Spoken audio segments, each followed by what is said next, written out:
Hi, Matt with eTrailer. If you have a 2025 Nissan Rogue and you're looking for a bike rack that's going to be very intuitive to use and is going to be super versatile, then the RockyMounts GuideRail bike rack is going to be a great option for you. So let's check it out.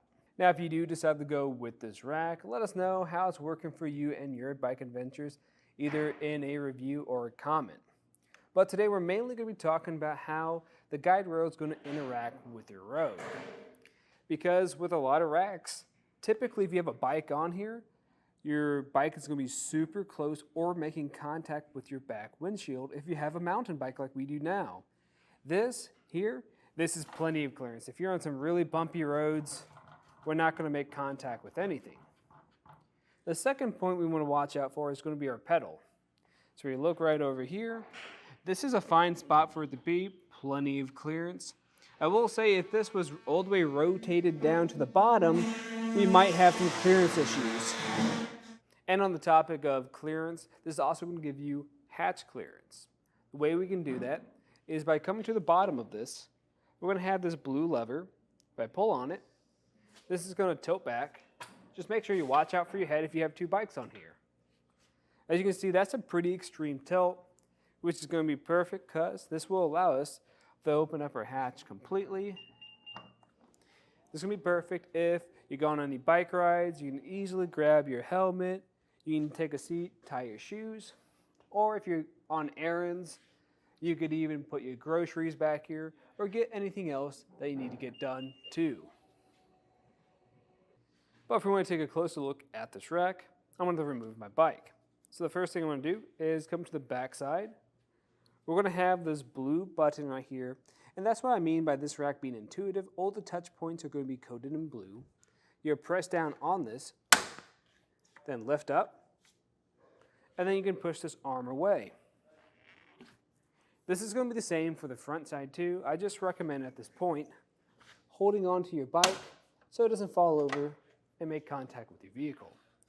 Now, since we're not making any frame contact with the bike, it's going to be perfect for if you have anything like alternative frame bikes or carbon frame bikes.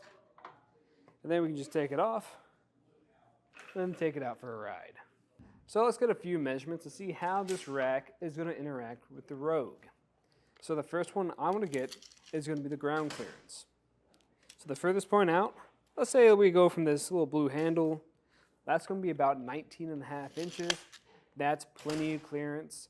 Now, if you have those really heavy e-bikes that weigh around 60 pounds, because that is going to be the weight capacity per bike for this rack, that might be a little bit more difficult to get on the second cradle, but as far as driving is concerned, you shouldn't make contact with the ground even if you're going up those steep inclines, like a hill or a driveway.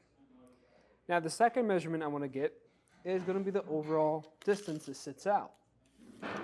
Now, this is going to be just barely over 24 inches. And for a two-bike carrier, that's really good. Most of them are going to sit around 30 inches or give or take. So we're saving a lot of space with this one. Now, we'll say something we do lose out on is that fold feature. Because we can fold it, but if I go all the way up, I'm just barely shy from getting it into the completely folded position because we're going to make contact with our bumper. Now, you might be able to push kind of hard against it to get it to lock in place. I wouldn't recommend that though, because it could fall out of that position because there's a lot of pressure there, or you could scratch up your bumper. So I'd recommend just keeping it in the down position. But if you do decide to keep it in this position, there's going to be a lot of benefits to that, because we're not going to block anything on the back of a vehicle. Really, the only thing you're going to pick up is going to be your backup camera. Really, that's a good thing though, because if you are backing up somewhere, you want to make sure this isn't going to make contact with anything. But your license plate, your taillights, and your back window will not be blocked. And the way this is going to install is we're going to have a 2-inch shank that goes into your 2-inch hitch receiver. And we're going to have an anti-rattle bolt that goes through and connects to a lock core to give you that extra security. The anti-rattle bolt is going to prevent this from rattling around in your receiver. Now, I will say you will need a socket and wrench, a 3/4 one, to tighten that into place. If you don't want to deal with the hassle of tightening that down each time, you could check out the eTrailer anti-rattle collar. What's nice about this is going to be tool-free. You can throw on here, and you don't have to worry about taking it off each time you need to throw something on. But overall, I think this is going to be a great rack just because you do get a lot of clearance with it. Now, if you're looking for another rack that's going to work very similarly with the Rogue, then I'd recommend checking out the Thule Epos bike rack, because that's not going to have a fold-up feature at all. So if you're not going to fold this one up, you're not really losing out on anything. And it's going to have a great tilt to it too. It's going to also have a pretty high weight capacity. And what I like about that one is it has a great storage feature, so you can fold up the sides so it fits in your garage a little bit better. But where I think this one stands out a little bit more is that it's a little more intuitive with all these blue touch points, just making it easy to use.